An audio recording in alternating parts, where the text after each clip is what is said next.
Hello मैत्रिणींनो, आज आम्ही सकाळी सकाळी निघालो गावाकडे जायला. थंडी खूप होती पण आम्ही आवरून गावाला जायला निघालो. आणि आता आम्ही साताऱ्याजवळ एका हॉटेलमध्ये नाश्ता करायला थांबलो. हे आमचं फेवरेट हॉटेल आहे. कायम आम्ही ह्याच हॉटेलमध्ये थांबतो. नाश्ता तयार झाला नव्हता, अजून वेळ होता. आम्ही याचं फोटो सेशन केलं.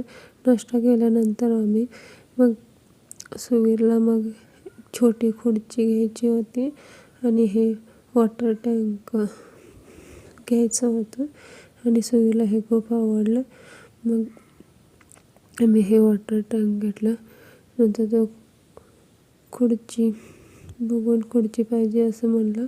मग आम्ही छोटी एक खुर्ची त्याला घेतली आणि ह्यासुद्धा मागत होता पण आम्ही काही घेतले नाही. पण एक पिंक कलरची खुर्ची आम्ही त्याला छोटी अशी घेतली. नंतर त्याला हळूहळू झोप यायला सुरुवात झाली होती आणि नंतर थोड्या वेळानंतर पूर्णपणे झोपला असतो. आणि त्याच्यासाठी आम्ही मग वाटेत आईस्क्रीम घेतलं होतं. पण घरी गेल्यावर त्याला ते आईस्क्रीम दिलं. मग त्याला असं तोंड पूर्ण लावून घेतलं होतं आईस्क्रीम. आणि दुपारी आमचं जेवण ते झालं. मग हा एकटाच असा खेळत होता.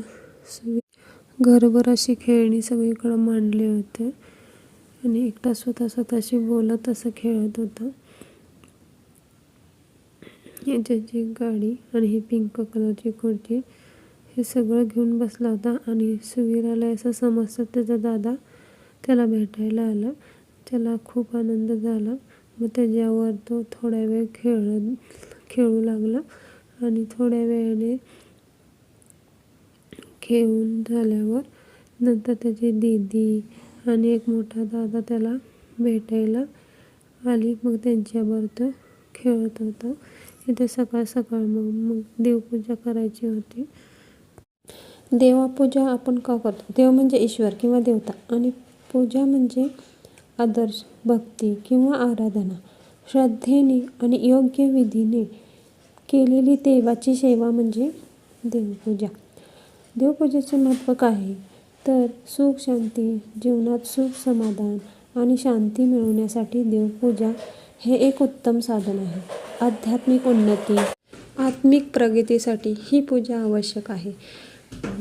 जीवनातील नकारात्मकता दूर करते. यामुळे घरात सकारात्मक आणि प्रसन्न असं वातावरण राहतं. देवपूजा करणाऱ्यांना एक प्रकारचे विशेष सामर्थ्य येतं. वाणीला तेज चढते, अंगीकृत कार्याला यश येते आणि इतरांचाही उत्साह वाढतो, आनंद होतो. देवपूजेमुळे शारीरिक, मानसिक आणि आचरणातील दोष दूर होतात. आत्मिक बळ वाढते. आत्मा हाच खरा परमात्मा आहे. तो संतुष्ट असला तरच जीवनाचे सार्थक होते. देवपूजा झाल्यानंतर डोसा आणि चटणी केली होती. ते सुवीरने खाल्ले आणि त्याला शाळेला पाठवायचं होतं. कारण त्याला शाळेची सवय लागावी म्हणून गावातल्या शाळेत पाठवून दिलं होतं. असं मग तो खेळत होता.